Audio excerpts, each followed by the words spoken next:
Si las puertas se te han cerrado, recuerda que siempre hay una puerta abierta para ti. Puerta Abierta, un programa con el doctor Guillermo Torres.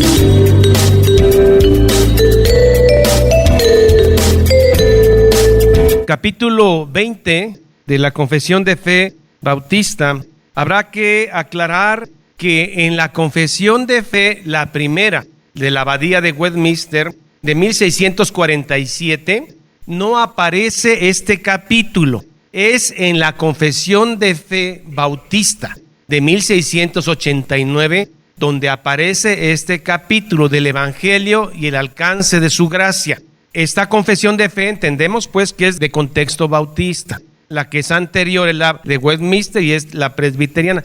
Probablemente no habían aparecido algunas herejías que años después aparecieron y hubo necesidad de agregar este capítulo.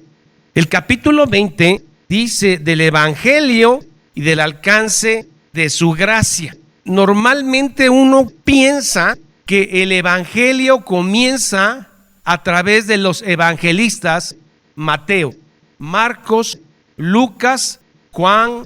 El Evangelio no empieza ahí. El Evangelio empieza en el libro de Génesis, capítulo 3, verso 15. Ustedes saben que Adán y Eva desobedecieron. Estaban en un pacto de obras, el único pacto de obras que ha existido. Viene la caída.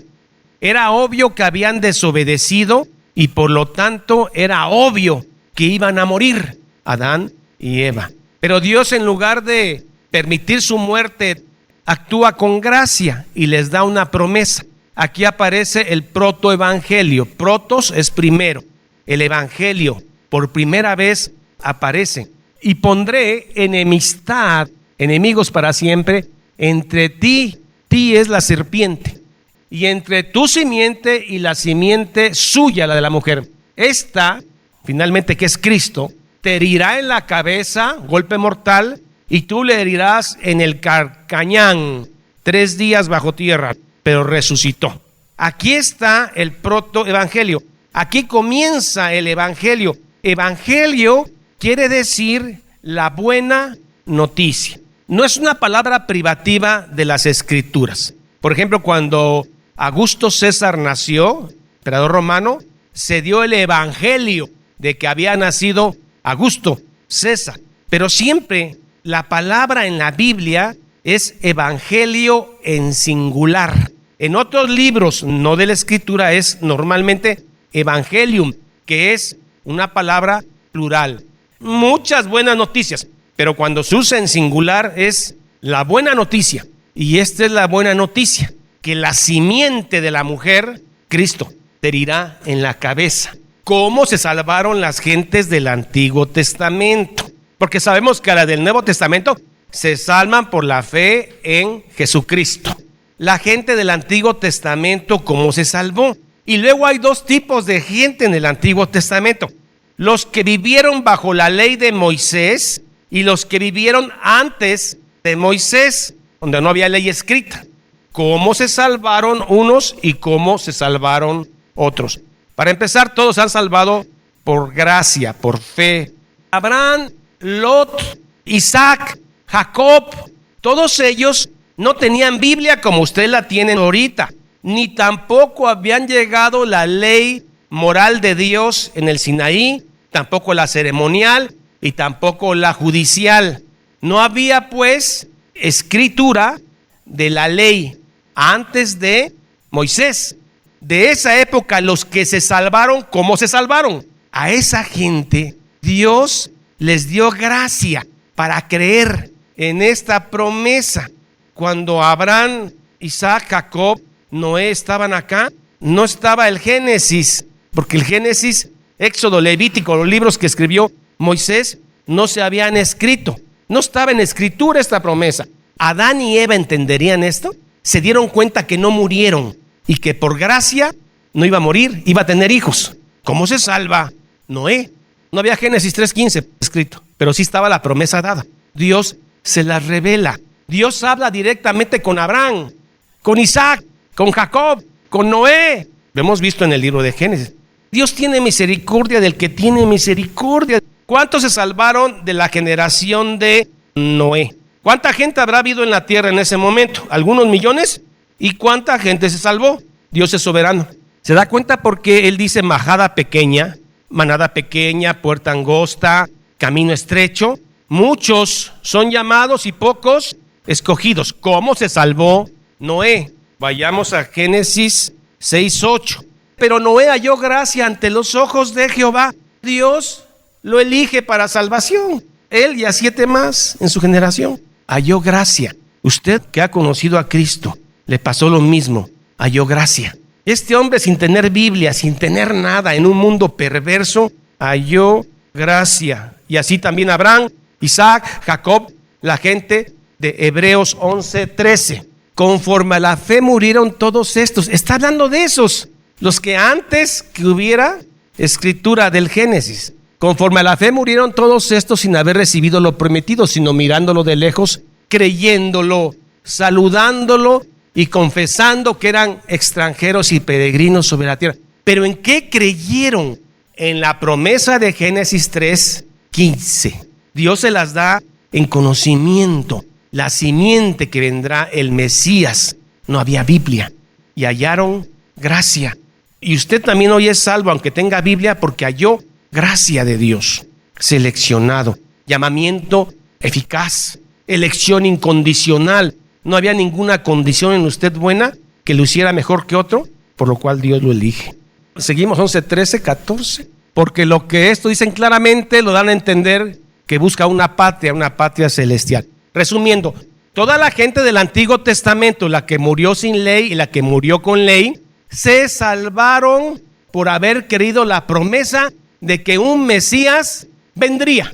Ahora, Nuevo Testamento, ¿cómo se salva la gente? Creyendo que Cristo vino. Gracias por medio de la fe. Todos los que estamos en este tiempo nos salvaremos creyendo en la promesa del que vino y volverá a venir a reinar. Los que se salvaron por la ley de Moisés creían en la ley de Moisés, porque la ley de Moisés hablaba de Génesis 3:15. Toda la ley moral, la ley civil y la ley ceremonial hablaban de Génesis 3:15, del que iba a venir. El que creía en la ley a través de la fe se salvó. Génesis 3:15, proto-evangelio. Proto es primero.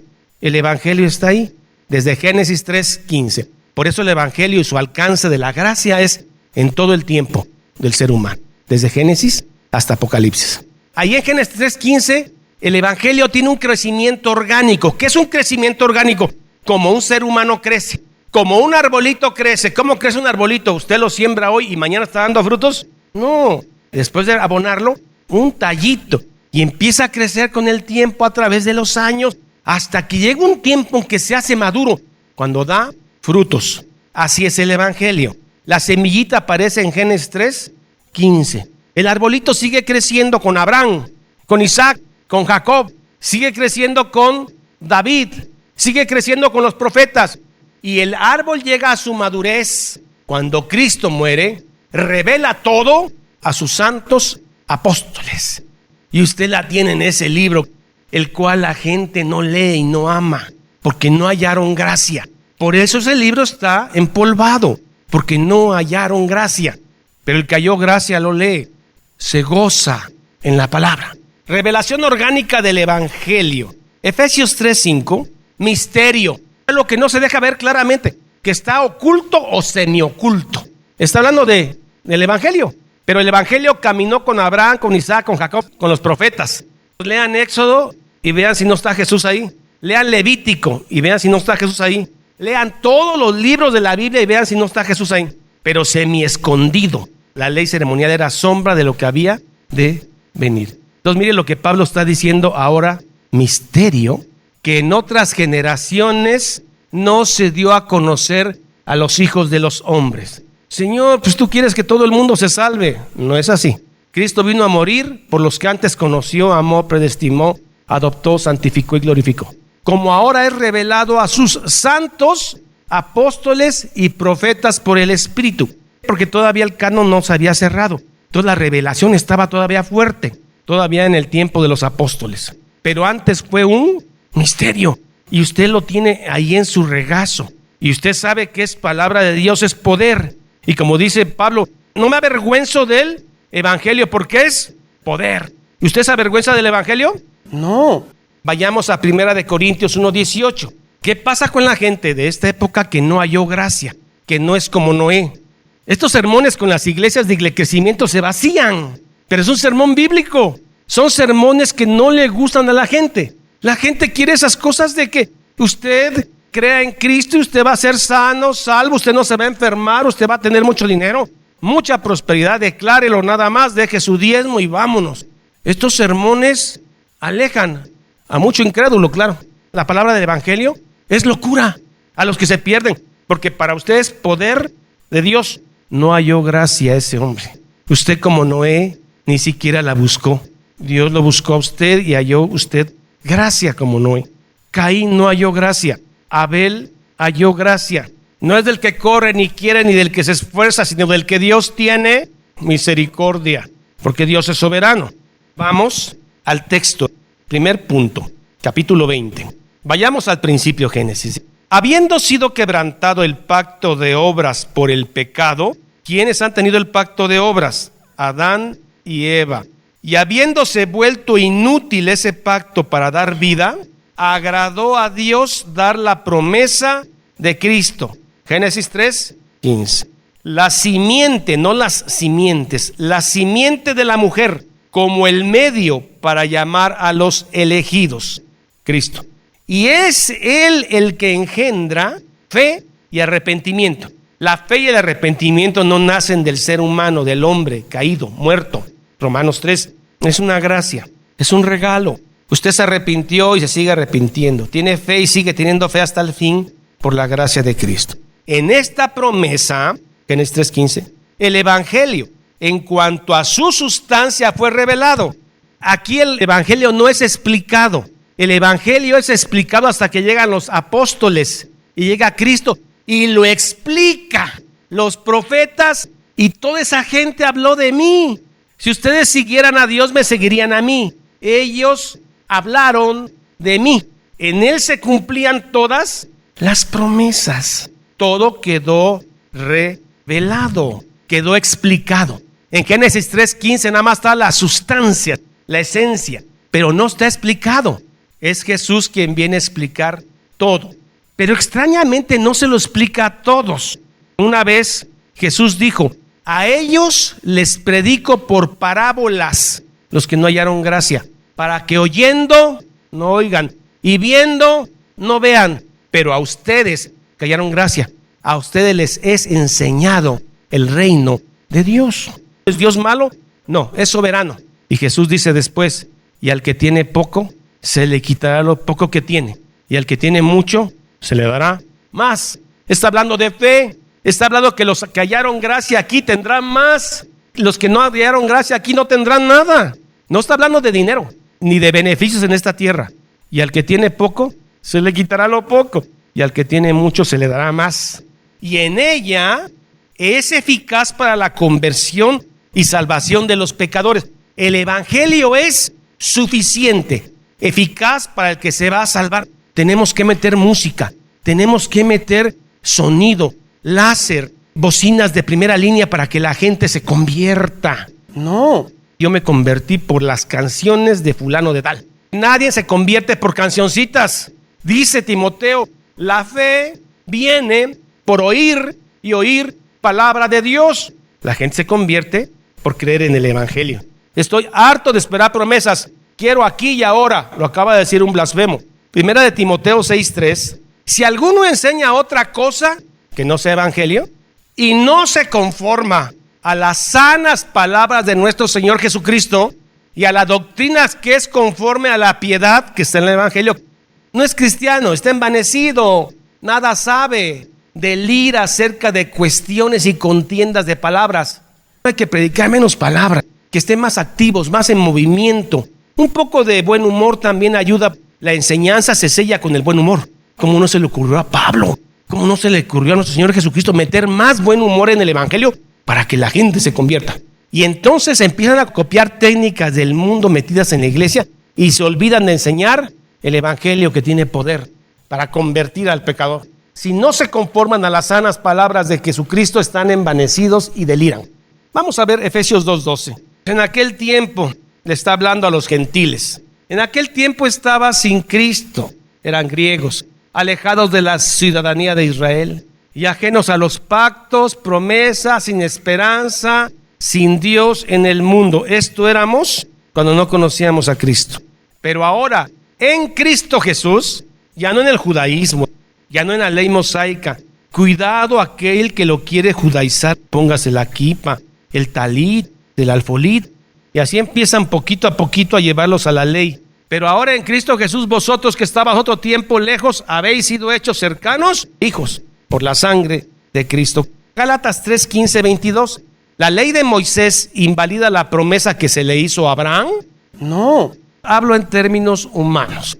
Empiecen a poner en su mente el pacto que hizo Dios con Abraham. Un pacto, aunque sea de hombre, una vez ratificado, nadie lo invalida, ni le añade. A Abraham fueron hechas las promesas y a su simiente, como de uno, y a tu simiente, la cual es Cristo. Cristo viene de Abraham, Isaac, Jacob, descendiente de David. Esto pues digo, el pacto previamente ratificado por Dios para con Cristo. Este pacto que Dios hizo con Abraham es un pacto de gracia, no es un pacto de obras. Mira, Abraham, si tú te portas bien, voy a bendecir tu descendencia. No, le dice, en ti serán benditas todas las naciones. Habla de nosotros que no teníamos nacionalidad judía. En ti serán benditas todas las naciones. Es un pacto. Aparece Moisés y da una ley. Entonces usted dice, esta ley invalidó el pacto de gracia. No. Abraham, que es antes de Moisés, se le dice que serás bendito y punto. Luego llega Moisés y pone la ley y dice, si no la cumples, no. El pacto previamente ratificado por Dios para con Cristo, hablando de Abraham, y luego la ley vino 430 años después, con Moisés. También Dios ratifica el pacto con Isaac y con Jacob. La ley que vino 430 años después no lo abroga, anular el pacto de gracia que Dios hizo con Abraham. Dios no se contradice, no lo abroga para invalidar la promesa. Porque si la herencia es por la ley, si la herencia de las naciones es porque cumple la ley, ya no es por la promesa, ya no es por gracia. Pablo trata de explicar que porque apareció la ley, no invalida el pacto que Dios hizo con Abraham por gracia. ¿Contradice la ley? No, la ratifica. Pero Dios la concedió a Abraham mediante la promesa, no la ley. Entonces, ¿para qué sirve la ley? Fue añadida a causa de las transgresiones. Antes de la ley no había un espejo que te decía qué tan pecador eres. Entra la ley y dice, no codiciarás, no adulterarás. Entonces te das cuenta tu feo rostro pecador. Para eso sirve la ley, para decirte qué gran pecador eres. Pero nunca la ley ha capacitado a alguien para salvarse. La ley sirve para ver qué tan pecador es, pero no para salvarte. Nuevamente lo que salva es la fe en el que había de venir. Fue añadida a causa de las transgresiones la ley hasta que viniese Cristo. Viniese la siguiente a quien fue hecha la promesa. Y fue ordenada por medio de los ángeles en manos de un mediador. Ángeles ayudan a dar la ley. Y el mediador no lo es de uno solo, pero Dios es uno. La ley no invalida el pacto de gracia que se había hecho con Abraham. Luego la ley es contraria a las promesas de Dios en ninguna manera. Porque si la ley dada pudiera dar vida, el hecho de saber que no debes adulterar, ¿te hace capaz a no adulterar? No, no te capacita. Te capacita la gracia. En ninguna manera. Porque si la ley dada pudiera vivificar, la justificación fuera por la ley. Y si es por la ley, ya no es por la gracia. Siempre ha sido por gracia. Los del Antiguo Testamento, esperando en el que había de venir. Los del Nuevo Testamento, creyendo en el que vino. En esta generación usted halló gracia. Punto 2. Esta promesa de Cristo, Génesis 3:15, y la salvación por medio de Él es revelada solamente por la palabra de Dios. La naturaleza me dijo que había Dios y entonces yo le oré a Dios. ¿Quién sabe quién sea Dios? Pero yo le oré a ese Dios, ese ser sobrenatural que creó todo esto, y yo creo que soy salvo porque tengo fe. La naturaleza da testimonio de que hay un Dios todopoderoso, pero no te revela cómo es su carácter santo, su justicia, su ira. Solamente se revela a través de la Escritura. Y quien no ha conocido el Evangelio no es salvo, Tampoco aquel que ha conocido, como dice Gálatas, otro evangelio, no es salvo. No, pero Dios sabe la buena intención que tuve bailando ahí en el espíritu, en la unción, ungido, gritando, carcajeándome. No es por tu buena intención y por tus dones. Es porque hallaste gracia primero y conociste el evangelium en singular, no en plural. No es que haya otro evangelio, dice Pablo, porque nada más hay uno, el evangelio de Cristo. Sin revelación no hay salvación. ¿Y dónde está la revelación? En la Escritura. Si no eres predicado y enseñado en el evangelio, la gente no se salva. ¿Qué tanto necesito saber del evangelio para ser salvo? Necesitas saber que eres pecador, que debes arrepentirte y tener fe. Y eso es un don de Dios. Esta promesa y la salvación por medio de Él es revelada solamente por la palabra de Dios. La gente estaba esperando que Jesús apareciera. Y entonces Jesús es llevado por María y José al templo a los 8 días de nacido. Y allí estaba un viejito piadoso, Simeón, que cuando vio al nene dice, ya me puedo morir tranquilo, porque Dios me ha dejado ver la providencia de Israel. Toda esa gente estaba esperando que Cristo viniera. Esta promesa de Cristo y la salvación por medio de Él es revelada solamente por la palabra de Dios. Tampoco las obras de la creación o la providencia. Hay una gracia común, una providencia para todos. ¿Porque el sol sale nada más para cristianos? No, es para todos. Es una gracia común, es una providencia que habla que hay un Dios que es generoso con su creación. Pero aparte la gracia salvadora, que es un regalo para los que van a ser salvos. Tampoco las obras de la creación o la providencia, esa providencia común, con la luz de la naturaleza revelan a Cristo. Dan testimonio, pero no lo revelan, ni siquiera en forma general o oscura. Salmo 19:1. Y dice la Biblia, los cielos cuentan tu gloria. ¿Quién cuando se para en esos paisajes tan hermosos dice, no hay Dios, solo un necio? Pero luego alguien que no es necio dice, sí hay un Dios, pero ¿quién es? No lo sé. Se voltea y sube los hombros. Es nihilista. Pues si no lo puedo saber, pues ni modo. Pero ahí está un Dios. Pero solo los que hayan gracia se encuentran un día con el evangelio. Se encuentran a alguien que realmente los enseña y comienzan a creer. Y halló gracia. Muchos en aquel día me dirán, Señor, Señor, no es que te conocí, te dejé de conocer. No, nunca os conocí. La naturaleza dice, mucho menos hace que los hombres destituidos de la revelación de Él, los no salvos, por la promesa o evangelio, sean capacitados así para alcanzar la fe salvadora o el arrepentimiento. Muchas veces leyendo tú has caído de rodillas diciendo, soy un pecador, Señor. No sé por qué hallé gracia en medio de esta generación. ¿Por qué a mí me das esta gracia? Y como no hay explicación, solo quedas de rodillas y lloras. Un llanto de alegría, de gozo, de cómo es que tú, siendo igual de malo que todos, eres salvo. Punto 3. La revelación del evangelio. Hebreos 1:1. Dios, habiendo hablado muchas veces de muchas maneras en otro tiempo a los padres por los profetas, con Moisés en el Sinaí directamente y cara a cara con Moisés. Pero ahora, como habla Dios en estos posteros días, nos ha hablado solamente por el Hijo, a quien constituyó heredero de todo y por quien se hizo el universo. ¿A través de qué habla el Hijo? De su evangelio. ¿Dónde está el evangelio? En la Biblia. Ayer oí la voz de Dios, ya empezamos un poquito mal, porque la voz de Dios está en la Escritura. La revelación del evangelio a los pecadores, hecho en diversos tiempos y distintas partes, con la adición de promesas y preceptos para la obediencia requerida en aquel. En cuanto a las naciones y personas a quienes es concedido, en todas las generaciones hubo unos cuantos a los cuales se les concedió el protoevangelio. Es meramente por la voluntad soberana y el beneplácito de Dios, no es por ninguna virtud en el hombre, no apropiándosela en virtud de promesa alguna, referida al buen uso de las capacidades naturales del hombre. Dios sabía que yo era un hombre que cantaba tan bonito que yo dije, quiero que sea justo, que haya gracia. No hay ninguna cosa en nosotros por la cual Dios nos eligió y a otros no. Eso es lo que está diciendo. Ni en virtud de la luz común recibida aparte de Él, lo cual nadie hizo jamás ni puede hacer. Por tanto, en todas las épocas, la predicación del evangelio ha sido concedida a personas y naciones A todas no, según el consejo de la voluntad de Dios.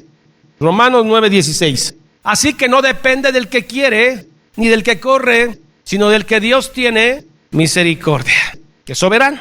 Punto 4. Aunque el evangelio es el único medio externo para revelar a Cristo y la gracia salvadora, y es como tal completamente suficiente para este fin, el que no se conforma al evangelio está envanecido. Romanos 3. Sin embargo, para que los hombres que están muertos en sus delitos puedan nacer de nuevo, como le dice a Nicodemo, no se trata de que seas bueno, malo, buen religioso, se trata de nacer de nuevo, de ser engendrado. Sin embargo, para que los hombres que están muertos en sus delitos puedan nacer de nuevo, ser vivificados o regenerados. Evangelio de Juan, capítulo 1, versos 12 y 13. Mas a todos los que le recibieron, a los que han creído en su nombre, les dio poder de ser hechos hijos de Dios. Es que debes ser engendrado. Nicodemo, debes nacer de nuevo. ¿Qué tengo que hacer? No, esa operación se hace arriba. Los cuales no son engendrados de sangre, ni de voluntad de carne, ni de voluntad de varón, sino de Dios. Solamente el evangelio es suficiente para convertir a la gente. Romanos 10:17. Así que la fe es por el oír, y el oír la palabra de Dios, no por oír a Marcos Witt, ni musiquitas, ni cantitos. Es además necesaria una obra eficaz e invencible del Espíritu Santo, con el fin de producir en ellos, los que se van a salvar, una nueva vida espiritual. Sin esta, ningún otro medio puede efectuar su conversión a Dios. Si no es a través del evangelio de Jesucristo, no hay conversión. No es que haya otro evangelio. Pero, Gálatas insensatos, me sorprendo que tan pronto se dejaron engañar. Todo aquel que no ha conocido el evangelio no es salvo. Y vea usted, todo aquel que se le ha predicado un falso evangelio no es salvo, hasta que sea llevado realmente la revelación de Cristo.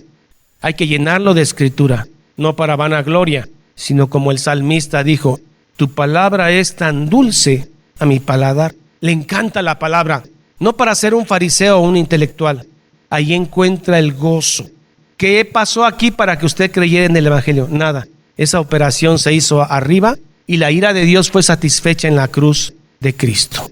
Aunque no somos dignos de ser amados, Él nos amó, y en medio de una generación que se pierde por no conocer escritura, cuando uno encuentra versículos como Noé halló gracia. Usted puede poner su nombre ahí en lugar de Noé. Gracias, Señor, porque no habiendo nada particular en nosotros, usted, Señor, baja a este mundo, es humillado, crucificado por el pecado nuestro. Nuestra adopción, santificación y glorificación es segura. Gracias, Señor, porque no lo merecíamos. Gracias al Padre, gracias al Hijo y gracias al Espíritu Santo. Que el Señor les bendiga. Amén y amén. Jehová es mi pastor, nada me faltará. En lugares de delicados pastos me hará descansar. Junto a aguas de reposo me pastoreará. Confortará mi alma. Me guiará por sendas de justicia por amor de su nombre. Aunque ande en valle de sombra de muerte, no temeré mal alguno, porque tú estarás conmigo. Tu vara y tu cayado me infundirán aliento. Aderezas mesa delante de mí en presencia de mis angustiadores. Unges mi cabeza con aceite, mi copa está rebosando. Ciertamente el bien y la misericordia me seguirán todos los días de mi vida, y en la casa de Jehová moraré por largos días. Salmo 23. Esta es la paz que Dios te da a través de su palabra. Busca un grupo de personas que te ayuden a leer e interpretar la Biblia. Te invitamos a escuchar el programa Puerta Abierta con el Dr. Guillermo Torres, pastor de la iglesia La Familia de Dios. Todos los días por esta estación.